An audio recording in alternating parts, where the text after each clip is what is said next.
After clocking out, I rushed to the theater to buy 3 tickets. Joanna and Zack didn't show up until 2 minutes before the trailer started. As usual, Joanna Venmoed me $15. That's for Zack's ticket. I just sent it over. I froze, staring at the long list of transactions in our chat history. A knot tightened in my stomach.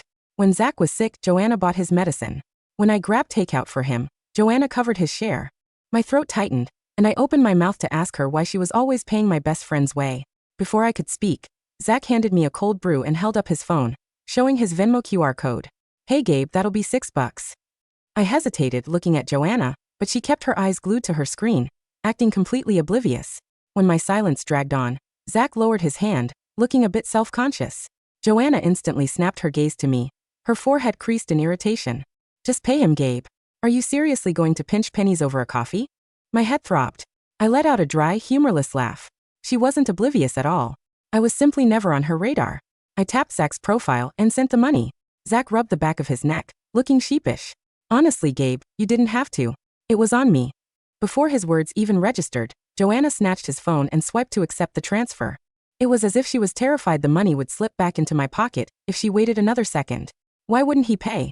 Didn't you blow through your savings on stocks last week? Every little bit helps."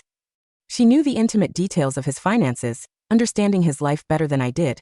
And we had been friends for 6 years. The theater lights were dimming, and the screen flickered to life. I parted my dry lips to tell them we should get inside, but Joanna's eyes suddenly lit up. "Oh, you changed your profile picture. Is that the new anime character from that Japanese show?" Zack grinned, his face lighting up. "You actually watched it?" The two of them immediately launched into an animated conversation. I stood there, my hand half raised, completely ignored. It wasn't the first time. Zack had barely been in our lives for 6 months. Yet they shared an effortless chemistry that made them look like a perfect match. They always had something new to talk about. Meanwhile, I could talk until my throat went dry, and they would barely spare me a glance. I let my hand drop, turned around, and walked through the ticket gate alone. I sat in the dark theater for nearly 20 minutes before they finally slipped in, shoulder to shoulder. I had bought 3 seats in the middle of a row, sitting right in the center myself. Zack glanced toward me, whispered something in Joanna's ear, and then pulled her toward an empty row near the front. "There are open seats down here with a better view. We're just going to sit here," Joanna texted me. She turned off her phone immediately, not even waiting for a reply. Soon, her quiet giggles drifted back to me. A man in the row ahead of them turned around, his voice dripping with annoyance. "Hey mate, can you tell your girlfriend to pipe down? We can barely hear the movie." Zack let out a soft laugh. Even though I was sitting right behind them, he didn't correct the man. "Sorry about that. I'll get her to quiet down." The soft curve of Joanna's smile was clear as day, even from the shadows of the back row. My phone remained silent. No explanation, no apology. I sat through the next hour in a daze. When the lights came up, I walked out of the theater with a hollow mind. Joanna jogged to catch up with me, chatting as if nothing had happened. Why did the main character punch that older guy? "I don't know." My flat, 3-word response caught her off guard. Her brows knitted, her tone shifting to annoyance. "Why are you being like this? Wasn't this the movie you wanted to see?" "No, it wasn't. Yesterday, Zack and I had both pitched movies. As she had done 1,000 times before, Joanna chose his. An uncomfortable silence settled over us. Joanna had changed, so gradually that she probably hadn't even noticed. We were childhood sweethearts. We had gone to the same schools from elementary through high school. She had always been my shadow, supporting every decision I made. She had even given up a spot at a top-tier university, just to follow me to Chicago State. Our friends used to joke that Joanna's world revolved entirely around Gabe. But all of that vanished the moment Zack arrived. "It's not like you actually follow the plot anyway, so what difference does it make?" Joanna said, her voice dripping with dismissiveness. Zack let out a sudden chuckle. "Remember that time Gabe fell asleep in the theater? We walked all the way out to the parking lot before realizing he was still inside sleeping. He didn't even notice his phone and wallet had been swiped." "Exactly. See, he doesn't even like movies. Even if we picked his choice, he'd just sleep through it." Listening to them casually tear down my dignity for a laugh made my blood run cold. That night, I had worked a 13-hour shift, finishing at midnight, but Zack had insisted I tag along. Exhaustion had dragged me under the moment the seat reclined. When I finally woke up, Joanna and Zack were gone. My phone was missing, and I was left stranded on a dark street corner at 3 in the morning. I had been furious back then, begging them never to bring it up again. Yet they kept parading it like a cheap party trick. It felt as though my only purpose in their lives was to serve as their punchline. Joanna finally noticed the tension in my posture. She frowned, looking at me. "Why are you getting mad again? You seriously can't take a joke." Zack shot her a warning glance, his voice soft. All right, that's enough. Gabe's already having a rough night. He paused, turning to me with an apologetic smile. My bad, man. How about we go grab some of that hot pot you love? No way, Joanna interjected before I could even open my mouth. You've been dying to try that French bistro, and it took weeks to get a reservation. But Gabe. He'll eat anything, don't worry about him. You think everyone is as picky as you? You're practically skin and bones. Zack smirked. I'm not that light. Oh really? Joanna challenged. Zack's dark eyes locked onto hers, a slow, unreadable smile spreading across his face. Want to bet? I could lift you with one hand. I doubt it. Before she could react, Zack stepped close. Joanna took a step back, her cheeks flushing crimson. She glanced at me, her voice suddenly hesitant. Gabe might mind. But before the words fully left her mouth, she let out a squeal as Zack swept her off her feet, hoisting her up onto his shoulders. He grinned, holding her thighs to keep her skirt from riding up. How about now? Do you yield? Passers-by paused, smiling at the spontaneous display of affection. A few teenagers even pulled out their phones to snap a photo. Joanna blushed, swatting at his shoulder. You are so annoying, she squealed as he finally set her down. She covered her face and ran ahead, laughing. Zack didn't hesitate to chase after her, pulling at her jacket as they bantered like a couple in the middle of a lover's spat. I stood frozen on the sidewalk, the color draining from my face. Through the entire display, Joanna hadn't looked back once. I was a ghost to them. My chest ached, but a strange, hollow sense of clarity washed over me. I turned around, raised my hand, and hailed a cab. 10 minutes later, my phone vibrated. It was Joanna. Where did you go? We can't find you. I went home. There was a brief silence on the other end, followed by muffled whispering. Finally, Joanna let out a heavy sigh. What is your problem now? Don't be so old-fashioned, Gabe. He's your best friend. Are you seriously jealous of him? Zack's voice drifted through the speaker, chuckling. Come on, Gabe, you know I'm not interested in Joanna. With that temper of hers, you're the only guy on earth who could survive her. Hey, who has a temper? You heard me. The two of them drifted back into their private world, bickering over the line. I had tried so many times to explain how their behavior made me feel, only to be met with Joanna's dismissive. You're just being paranoid. Eventually, I had simply stopped talking. Now, I didn't even have the energy to argue. I hung up. Joanna didn't call back. As the cab neared my apartment, thunder rattled the windows, followed by a sudden downpour. I ran through the rain to my building, my clothes soaked. Back in my apartment, I stripped off my wet shirt and turned on the hot water in the bathroom. While waiting for the tub to fill, I opened my phone. Zack had just posted on social media. In the photo, Joanna stood in a drenched white dress that clung to her silhouette, a heavy denim jacket draped over her shoulders. It was Zack's jacket.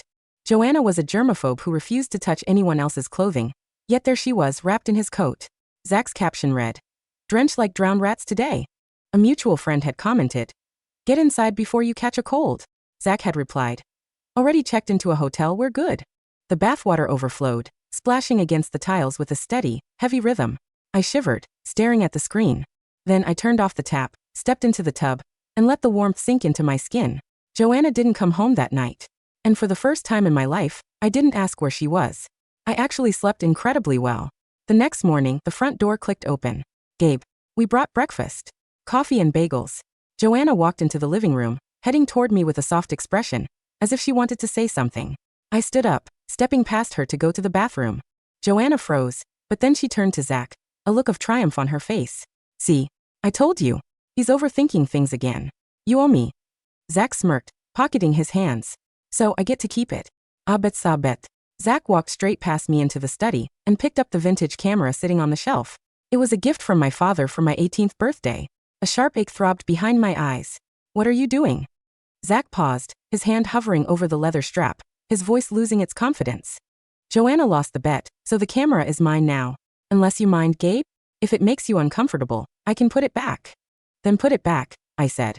I reached out to take it, but before my fingers could touch the leather, Joanna grabbed my wrist. "Ah bet isa bet gabe. Don't be a sore loser." "What do your stupid bets have to do with my things?" My voice was flat, devoid of the warmth she was used to. Joanna's jaw tightened, an edge of irritation creeping into her eyes. "You gave that camera to me. That means I can do whatever I want with it." The patience I had held onto for 20-odd years evaporated. I yanked my hand back, my voice turning icy. "I gave it to you on the condition that you would take care of it. Do you even remember what you promised me?" The vintage camera was a rare Japanese import my father had bought on a business trip decades ago. It was long out of print. Joanna had loved its aesthetic, so I had parted with it to make her happy. It held my childhood, my struggles, and the memories of my late parents. Back then, her eyes had welling with tears as she cradled it. Gabe, let me be the one to document our lives from now on. I promise to give you a perfect record of our future. Now, she had traded it away like a cheap casino chip. Joanna rolled her eyes, letting out a sharp scoff. Are you seriously throwing a tantrum just because I stayed out last night? It was pouring, Gabe. How was I supposed to drive home? We got 2 separate rooms at the hotel. Stop letting your imagination run wild. Acting jealous over nothing makes you look pathetic. Her words cut through the room like a blade, leaving a suffocating silence in their wake. I felt a sudden, bizarre sense of detachment. I remembered when we were 18 on a high school trip. The teacher had assigned Joanna to fetch water with a boy who had an obvious crush on her. Joanna had immediately swapped tasks with another classmate, taking on double the physical labor just to avoid making me uncomfortable. When she had walked back to my side, she had looked at me with absolute sincerity. I don't want you to doubt me, Gabe. Not even for a second. It wasn't that Joanna didn't understand boundaries. She simply didn't care about my feelings anymore. I let out a quiet sigh. There was no anger left in me, no desire to scream. I just looked at her. Joanna, let's break up. She froze, her eyes widening in utter disbelief. But within seconds, her confident, dismissive smile returned, as if she were looking at a stubborn child. Don't be ridiculous, Gabe. Zack stepped in, placing a friendly hand on my shoulder. Come on, man, you're just emotional right now. Once you cool down, you'll realize you're just making a mountain out of a molehill. He spoke with the smooth tone of a supportive brother, yet every word subtly painted me as the unstable, unreasonable villain of the story. I had trusted him for years, and this was the result. The arguments, the tension, the constant feeling of being the third wheel in my own relationship, it all came back to him. I shrugged his hand off my shoulder. Zack, we are no longer friends. Zack's eyes welled with sudden tears, and he stood there looking entirely helpless. Joanna lost her temper completely. She lunged forward, her voice rising to a screech. Why are you being so selfish? Do you have to hurt everyone who cares about you to feel good? What did Zack ever do to you? You're like a wild dog, biting anyone who gets close. The screeching in my ears sounded like static. When I broke up with her, she had laughed it off. But the moment I cut ties with Zack, she defended him with her life. The front door slammed shut, and the apartment fell silent. They had walked out together, a united front, leaving me behind without a single text. I knew what they were doing. They were trying to freeze me out, waiting for me to crawl back and apologize like I always did. Suddenly, my phone rang. It was my mother. Gabe, have you made up your mind yet? Now that you've passed the civil service exam back home, your father and I really think you should take the job. It's a stable career for life. You can talk it over with Joanna. There's no need for both of you to wear yourselves out in the city. It was the 6th time this month she had called to persuade me, her tone carrying little hope. But this time, I gave her a different answer. Mom, I'm coming home. Really? My father's excited voice echoed from the background. That's wonderful. Pack your things, son. You start next week. The next 3 days were strangely quiet. Neither Joanna nor Zack called. They were playing their usual game, the silent treatment. Whenever we had a disagreement in the past, Joanna would shut down, and Zack would act as her self-appointed spokesperson, waiting for me to break. First, apologize, and buy them an expensive meal to restore the peace. They thought I was brooding in my apartment, drowning in guilt and jealousy. In reality, I spent those 72 hours cleaning out my life. I walked into my company's HR office on Monday morning and submitted my formal resignation. My manager tried to persuade me to stay, offering a small raise, but I politely declined. My lease on the 2-bedroom apartment was under my name, with only 2 months remaining. I paid the early termination fee out of my own pocket, packed 3 large suitcases with my clothes, books, and essentials, and donated the rest of the furniture. Before the movers arrived, I walked into the study. The shelf where my father's vintage camera used to sit was empty. I took a deep breath, walked over to the desk, and pulled out the original purchase receipt and ownership certificate my father had saved in his fireproof folder. Then I dialed Zack's number. He picked up on the 5th ring, his tone lazy and triumphant. Finally calling. Huh. Look, Gabe, if you're ready to apologize to Joanna, she's over at my place. Bring my camera back to my apartment in 1 hour, I interrupted, my voice flat. Zack chuckled over the line. Come on, man, are you still hung up on that? Joanna gave it to me. It's mine now. That camera is registered under my father's name, with an international serial number, I said calmly. The receipt and certificate are in my hand. If it is not on my desk in 60 minutes, I will go straight to the precinct down the street and file a police report for grand larceny. The line went dead silent. Zack's smug posture collapsed instantly. Gabe, you're kidding, right? For a damn camera, you'd call the cops on your best friend. 59 minutes. I hung up. 35 minutes later, the front door was kicked open. Zack stormed into the apartment, his face flushed with anger, holding the camera bag. Joanna was right. Behind him, her eyes burning with righteous indignation. Are you insane, Gabe? Joanna yelled, her voice echoing through the bare living room. Threatening to call the police on Zack over a stupid old camera? What is wrong with you? Zack threw the bag onto the coffee table, looking aggrieved. Here, take your precious camera.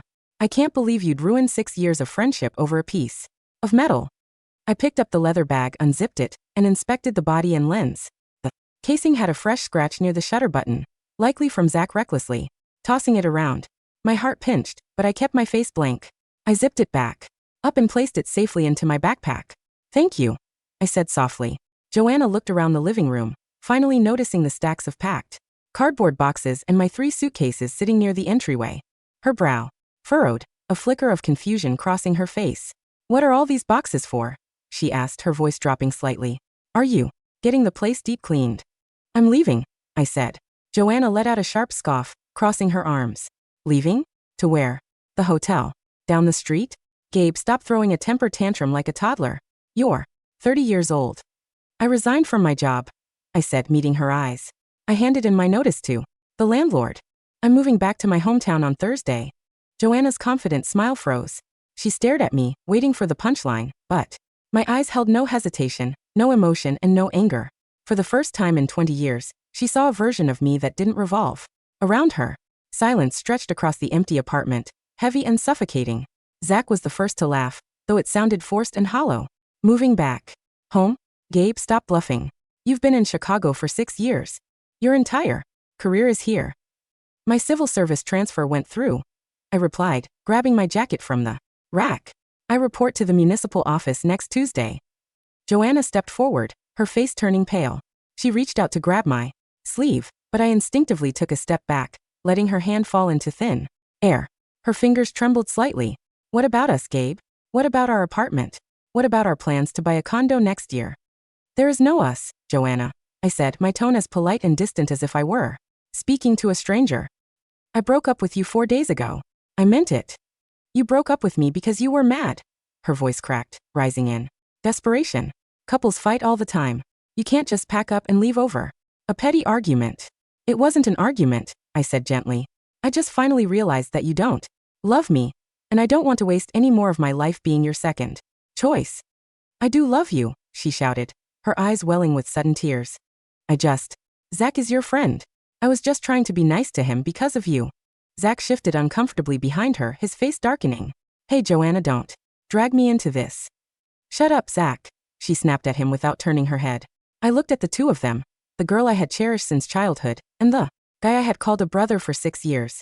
Seeing them stand in my empty living room, tearing into each other the moment reality hit, felt almost pathetic. The movers will be here in 10 minutes, I said, looking at my watch. Please, leave. Joanna stared at me, tears spilling down her cheeks. She waited for me to hand her a tissue, to pull her into my arms, to tell her it was all a bad joke. But I stood by the door, holding it open, waiting patiently for them to step out. When she realized I wasn't moving, her sorrow quickly curdled into spite. She wiped her eyes fiercely, pulled Zack by the wrist, and marched toward the exit. At the doorway, she paused, turning back to give me a cold, venomous glare. Fine, Gabe. Go back to your small town and rot, she spat. Don't come crying back to me when you realize how miserable you are without me. I won't, I said smoothly. I shut the door, turning the lock with a firm click. Thursday morning came with a bright, clear sky. I loaded my final bags into the trunk of a taxi, handed the apartment keys to the building manager, and headed straight to O'Hare International Airport. Sitting in the departure lounge, I pulled out my phone.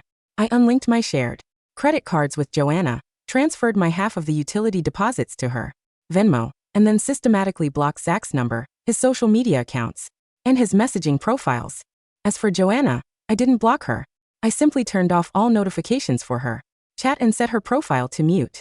I wanted her to exist in my phone like a ghost, present, but entirely powerless to disrupt my peace. The flight landed in my hometown 3 hours later. The air here was different, fresher, slower, carrying the nostalgic scent of damp pine and autumn leaves. My parents were waiting outside the terminal in my father's old sedan. The moment my mother saw me, she pulled me into a tight, warm hug, her eyes moist. Look at you, she murmured, patting my cheek. You've gotten so thin. What were you eating up there in the city? My father grabbed my heaviest suitcase, throwing it into the trunk with a hearty grin. Come on, son. Your mother made your favorite pot roast. That night, I slept in my childhood bedroom. The wooden desk was still covered with my old high school textbooks. On the wall hung a framed photo of my high school graduation, a picture of 18-year-old me, smiling brightly with my arm around Joanna. I stood in front of the frame for a long time. Then I took it down, opened the back, removed the photo, and laid it flat inside a memory box in the closet. I didn't destroy it. It was part of my past, a lesson paid for in full. But it no longer had a place on my wall. The next morning, I reported to the local municipal district office. My new colleagues were warm and grounded. My supervisor, a steady man in his late 50s named Mr. Vance, took me on a tour of the department. My desk sat near a large window that overlooked a quiet park. The work was structured, manageable, and devoid of the chaotic late-night corporate rat race I had endured in Chicago. For the first time in 6 years, my days belonged entirely to me. I worked from 8 to 5, took long walks along the river after dinner, read books, and relearned how to cook proper meals. My sleep returned to a deep, uninterrupted dreamlessness. Meanwhile, 800 miles away in Chicago, the cracks in Joanna's world were beginning to show. In Chicago, Joanna spent the first week convinced I would come crawling back. She told her friends at work that I had gone on a spiteful vacation to my hometown, and that I would be back as soon as my money ran out.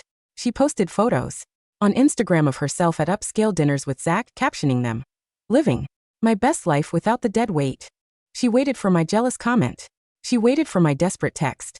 Nothing came. By the second week, reality began to set in. The lease on our 2-bedroom apartment had officially expired. The landlord called Joanna, asking when she would be handing over the keys or signing a new contract under her sole name. Joanna was stunned. What do you mean? Gabe always handles the lease. Mr. Miller settled his half of the remaining fees and handed in his key 2 weeks ago, ma'am. The landlord replied flatly. If you wish to stay, the rent is $2,400 a month, and I need a security deposit by Friday. Joanna's rent share had always been a mere $600. I had quietly covered the remaining $1,800 every single month, so she could spend her salary on clothes, skincare, and dining out. Panic flared in her chest. She immediately drove to my old apartment complex, taking the elevator to the 4th floor. She pulled out her key and shoved it into the lock, but the key wouldn't turn. The door opened from the inside. A young couple stood there, surrounded by paint buckets and new furniture. Can we help you? Joanna stared at the fresh coat of yellow paint on the walls, at the empty space where our couch used to be, at the utter absence of any trace of my existence. Where is Gabe? She stammered. We just moved in 2 days ago, the man said, frowning. The landlord said the previous tenant moved out of state. Joanna stood in the hallway, her phone clutching tightly in her trembling hand. She opened our chat log. Her last message to me from 2 weeks ago, "Don't come crying back to me," sat there, completely unanswered. She dialed my number. It rang, but nobody picked up. She sent a text. Gabe, where are you? The landlord is asking for rent. Stop playing games and call me back. Silence. She called Zack, her voice shaking. Zack. Gabe really left. He cleared out the apartment. He's gone. Zack let out a nervous laugh over the phone. So what? Let him run back to his mommy. You don't need him, Joe. Come over to my place, we'll order takeout. Joanna went to Zack's apartment that night. For the past 6 months, Zack's place had felt like an exciting escape, a messy, energetic bachelor pad where they could drink beer, play video games, and talk till 3 a.m.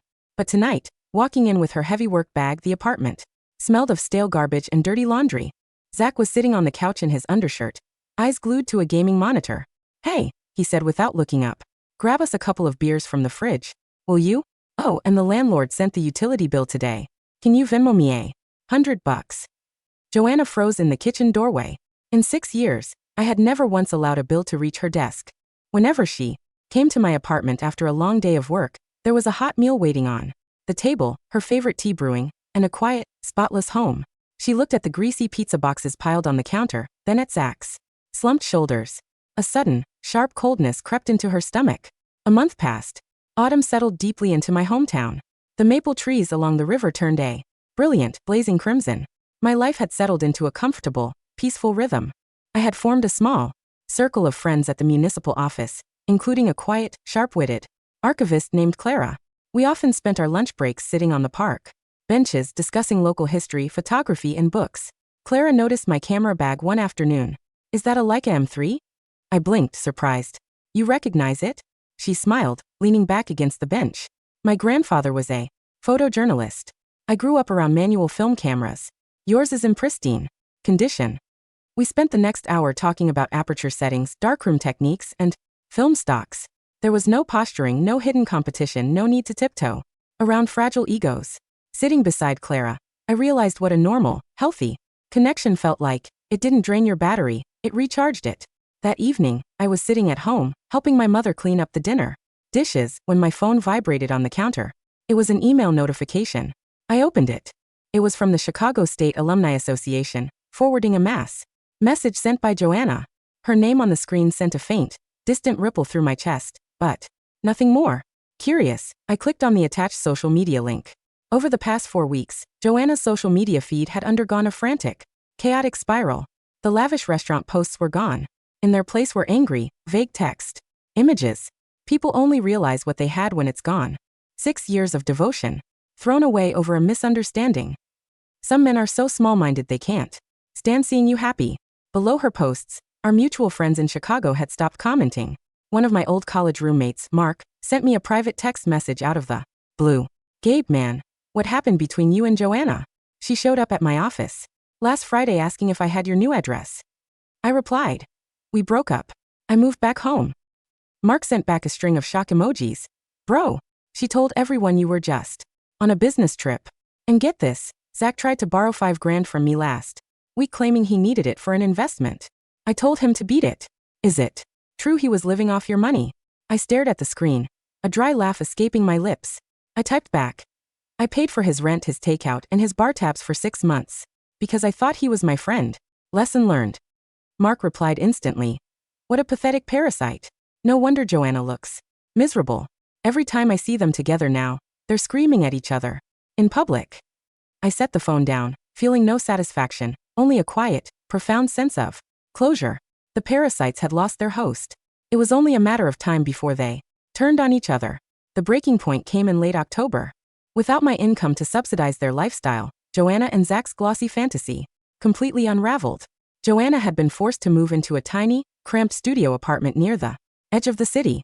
Her monthly commute had doubled, her savings were dwindling, and the luxury lifestyle she had grown accustomed to was evaporating. Meanwhile, Zack's stock trading habits, which were actually an addiction to high-risk options trading, had reached a catastrophic climax.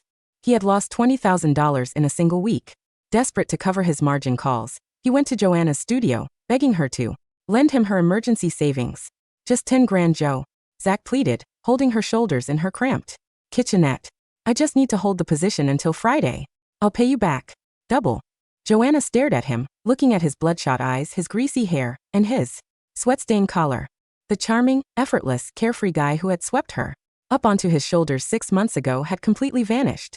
Standing in his place was a desperate, greedy fraud. I don't have $10,000, Zack, she screamed, shoving his hands off her. I barely have enough to cover my lease next month. What about your jewelry? Zack yelled back, his voice turning vicious. What about those designer bags Gabe bought you? Pawn them. You weren't complaining when I was taking you out to French bistros. Gabe paid for those bistros. Joanna shouted, tears of realization pouring down her face. Every single meal, every single taxi, every single drink, Gabe paid for all of it. You never spent a dime of your own money. Zack let out a cold, ugly sneer. Oh, so now you miss your little golden goose. Too bad, Joe. You threw him away for me. You think he wants you back after you spent the night at my hotel. The word hotel hit Joanna like a physical blow. She remembered that rainy night 6 months ago, the night she had wrapped herself in Zack's denim jacket, laughing at Gabe, thinking she was the heroine in a romantic drama. She remembered how Gabe had stood alone on the dark sidewalk, looking at them with those quiet, hollow eyes. He hadn't been jealous. He had been saying goodbye. Get out, Joanna whispered, her voice trembling violently. Yo. Get out of my apartment, she shrieked, grabbing a glass from the counter and shattering it against the door. Zack backed away, cursing under his breath, slamming the door behind him. Joanna sank onto the linoleum floor, surrounded by broken glass, burying her face in her hands. For the first time in 6 months, the suffocating weight of what she had done crashed down upon her. She had traded a man who loved her unconditionally, a man who had built his entire life around protecting her, for a cheap, parasitic grifter who had viewed her as nothing more than a trophy to steal from his friend. She pulled out her phone with trembling fingers, unmuted my profile, and typed a message. Gabe, please pick up. I made a huge mistake. The message was sent. A red exclamation mark popped up beneath it. Message failed to send. You are no longer contacts with this user. In mid-November, my hometown experienced its first snowfall. Soft, fat white flakes drifted down from the leaden sky, coating the roof sand. Tree branches in a quiet blanket of white. I was sitting in my office at the municipal building, finishing up a quarterly urban preservation report. The heater under my desk hummed pleasantly, and a mug of hot cinnamon tea rested near my elbow. Clara walked into my office, shaking snow from her wool scarf. Hey Gabe, the director wants us to double-check the historical archives on the old waterfront district before the 4 p.m. meeting.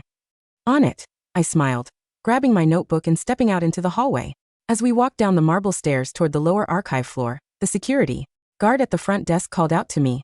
Hey Mr. Miller, there's a lady outside asking for you. She's been standing by the gate in the snow for almost an hour. I paused, my brow furrowing. A lady? It said she drove all the way from Chicago. Clara looked at me, noticing the sudden stillness in my posture. Do you want me to go with you? No, I said quietly, feeling a calm, cold certainty settle in my chest. It's fine. I'll be right back. I walked through the heavy glass doors of the municipal building and stepped out onto the wide stone steps. Standing near the iron gate, shivering violently in a thin trench coat, was Joanna. Her hair was damp from the falling snow, her nose red, her eyes swollen and bloodshot. She looked exhausted, frail, and hollowed out, a shadow of the vibrant, arrogant girl who had scoffed at me in my Chicago apartment 2 months ago. When she saw me walk down the steps, her eyes lit up with a desperate, frantic hope. Gabe, she cried out, her voice trembling as she ran toward the stairs. I stopped at the top step, keeping 3 yards of distance between us, my hands tucked comfortably into the pockets of my wool coat. Joanna, I said flatly, what are you doing here? Joanna stopped at the bottom of the steps, clutching her thin handbag to her chest, her body shaking from the cold. Gabe, I drove 9 hours, she choked out, tears spilling down her pale cheeks freezing against her skin. I went to your parents' house, but your mom wouldn't let me in. She told me you were working here. My mother was being polite, I said softly. You shouldn't have come. Gabe, please. She took a step up, her voice breaking into a desperate sob. Listen to me. I kicked Zack out. I cut ties with him completely. I realized everything, Gabe. He was using us. He was lying to me. He was taking your money. He was trying to ruin us. I stood on the stone step, watching her cry. In the past, a single tear from her eyes would have sent me into a frantic panic. I would have wrapped her in my coat, held her tight, and blamed myself for her pain. Now, looking at her weeping in the snow, I felt nothing. No anger. No spite. No satisfaction. Just a vast, quiet emptiness. Zack didn't ruin us, Joanna, I said, my voice cutting through the quiet snowfall with steady, unyielding clarity. You did. Joanna froze, her breath catching in her throat. Zack was just a mirror. I continued, looking down at her. He showed me who you really were when you thought nobody was holding you accountable. You didn't care about my dignity, you didn't care about my boundaries, and you didn't care about my feelings. You only care now because you lost the person who paid your bills and cleaned up your messes. That's not true, she shrieked, taking another step up, reaching out her hands to grab my coat. I love you, Gabe. We were together for 20 years. We grew up together. You promised my dad on his deathbed that you'd take care of me forever. And I kept that promise until the day you traded my father's camera away for a cheap bet, I said flatly. Joanna's hand stopped in midair. Her face drained of what little color it had left. I loved you for 20 years, Joanna, I said, meeting her desperate gaze. I gave you my youth, my patience, my money, and my trust. But I don't owe you my entire life. Gabe, please. She whimpered, dropping onto her knees on the icy stone step, sobbing uncontrollably into her hands. Give me one more chance, just one. I'll change, I swear to God I'll change. The heavy glass door behind me clicked open. Clara stepped out, holding a spare umbrella and a thick file folder. She glanced at Joanna, then looked at me with quiet concern. Gabe, Mr. Vance is ready for the Waterfront Archive review. I turned to Clara, offering her a soft, genuine smile. I'll be right there. I looked down at Joanna one last time. Go home, Joanna, I said gently. Build a life for yourself. Stop looking for someone else to carry your weight. I turned my back on her, stepped through the warm glass doors and walked down the marble hallway without looking back once. 2 years later, spring returned to the river town, painting the riverbanks in rich shades of green and gold. My life had blossomed into something steady, meaningful, and deeply fulfilling. I had been promoted to Deputy Director of the Municipal Cultural Heritage Bureau, leading a major restoration project for the city's historic downtown district. My father's vintage Leica camera sat on a custom wooden display stand in my new home, a bright 3-bedroom house near the river that I had bought with my own savings. Beside the display stand sat a framed photograph taken with that exact camera. A clear, sunlit picture of Clara smiling beside me on the riverbank, her hand resting comfortably in mine. We were getting married in the autumn. As for Chicago, news from my old life came rarely, like distant echoes fading into static. Mark called me one evening while I was watering the garden in my backyard. "Hey Gabe, guess who I ran into at the county courthouse today?" Mark laughed. "Over the phone." "Who?" "Zack Brooks," Mark said, his tone dripping with disgust. "The guy got indicted for securities fraud and illegal investment solicitation. He scammed 3 different people out of 50 grand. He's facing 3 years in state prison." I trimmed a dead leaf from a rosebush, my tone calm. "I can't say I'm surprised. And get this," Mark added, lowering his voice slightly. "Joanna tried to sue him last year to recover the money he borrowed from her. She lost the case because she didn't have a signed loan agreement. She had to move back to her parents' house in Indiana. I heard she's working as a receptionist at a car dealership now."